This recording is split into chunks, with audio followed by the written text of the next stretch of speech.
newspapers in the studio, some of the best we can find around. So we have on the front page, the Finder Sports has a story, GFA scribe quits after aftermath of government white paper. Jam backs are you to shine in EPL. Big star Stormer Craft appears testimonial. When is the testimonial taking place? Sure, Kwame will tell us. Okay. We have on the front page of the Republic newspaper, Accra's Neverland goes down with violent demo as MPP fans, the flames of anger. Okay, so those are the stories we have on this one. Front page, huge cholera drug deficit as medical stores fire disaster cause 356 million Ghana cedis. SNIT blows 1 million Ghana cedis on supporters to Brazil 2014. Fundraising committee also blows that an extra amount. We'll have squatters clash with police, 26 arrested. So those are the stories we have on the front page of the Finder. Okay, let me go to myjoyonline.com. I'll bring you what the Graphic is reporting. The Daily Graphic newspaper, some of the headlines: give BEC candidates more time to prepare. That's what Nat is saying. So the Ghana National Association of Teachers has called on the West African Examinations Council to give basic education candidates ample time to overcome the psychological trauma occasioned by the cancellation of 5 papers before the rescheduled examination for June 29 and 30. I definitely do agree, because I think they're writing maths and they're writing science on the same day with social studies. That's not, I think we need a lot more time for these kids. Old Fadama residents run riots. That's another headline there in the Graphic. Angry victims of last Saturday's demolition exercise at Sodom and Gomorrah. A slum at Old Fadama in Accra yesterday staged a 5-hour chaotic demonstration at the State House and Agbogbolushe.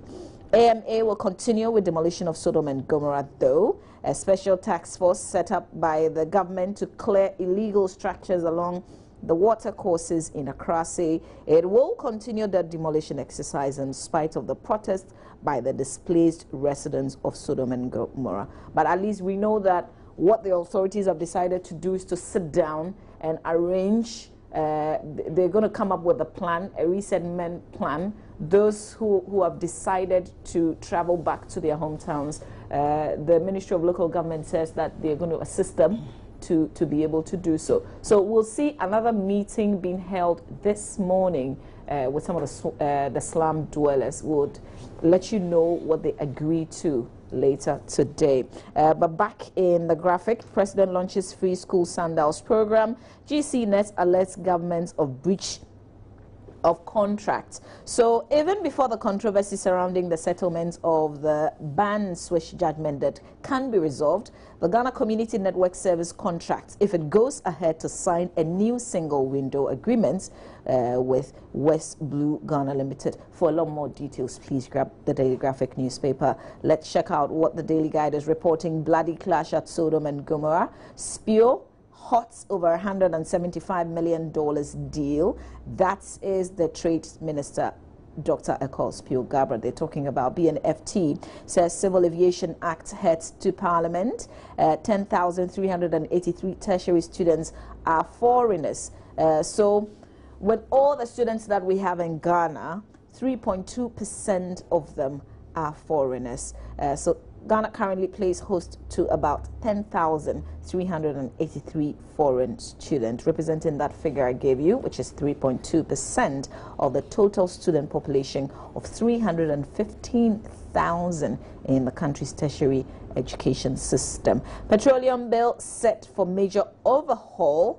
That's another headline there with details you can read in the BNFT newspaper. The Graphic Business says Ghana's Investment Act question. So the Ghana Investment Promotion Center Act 865, which requires foreign investors to invest between $200,000 and $1 million in the form of equity before undertaking specific ventures in Ghana, has been questioned. If you want to read on and on and on, details you can find in the Graphic Business. Also check fraud on the rise. So latest figures from the Financial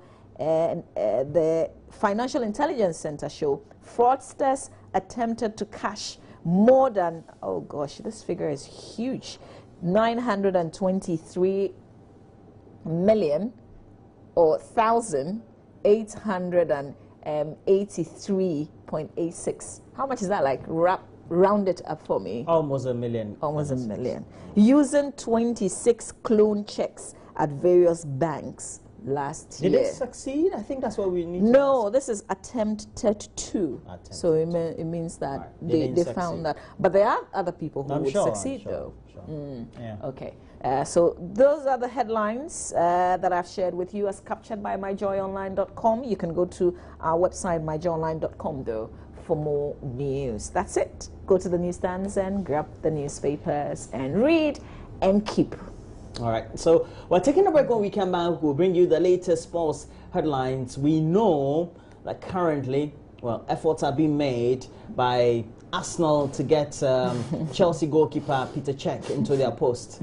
And I know Arsenal, Peter Cech. Charlie, the man is not like retiring or something. Why do you want to buy him? No, but you know, I hear to be on the bench. Well, I guess the myth is that the goalkeepers, the older they get, the better they are. Please.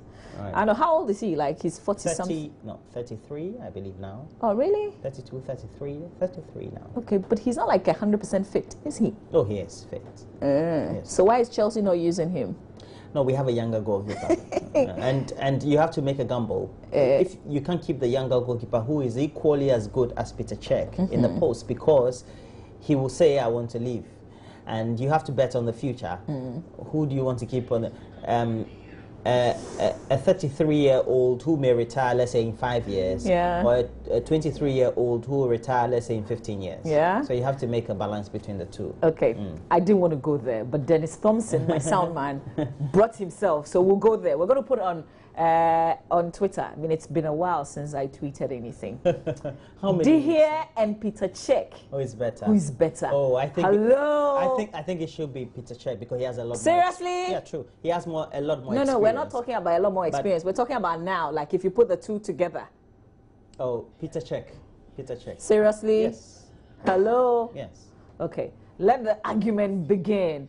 I'll put it on Twitter. We'll see who wins the most. Please retweet when I do that. All right. But also to remind you, you know, when disasters happen, when the flood happened, for instance, on June 3, our concentration, even with recounting what had happened and people telling their stories, most was on adults, but there were children involved. When disasters such as the floods, or if you like, the demolition exercise over the weekend, for instance, happens, what happens to the children involved? My concentration on my banner later this morning really will be on that. Around this period and throughout these kind of exercises, what are common diseases? How can we begin to protect the children? When we were raising funds, did we specifically say, oh, bring this for children? You know, a lot of us didn't do that. We seem to be forgetting the children who really are future leaders. We say that all the time, but do we really think about them and plan for them during these exercises? That is what I am raising later on. Now we know that across the world, especially children are said to be among the most vulnerable as far as the humans are concerned. And so do we make provisions for them? And also, do we make sure that the rights of those children are well protected? Because what do we say? They're the future of the next generation. Yeah, definitely. Okay, so stay with us. We'll bring you sports, and then we've got a lot more for you. Just stay on.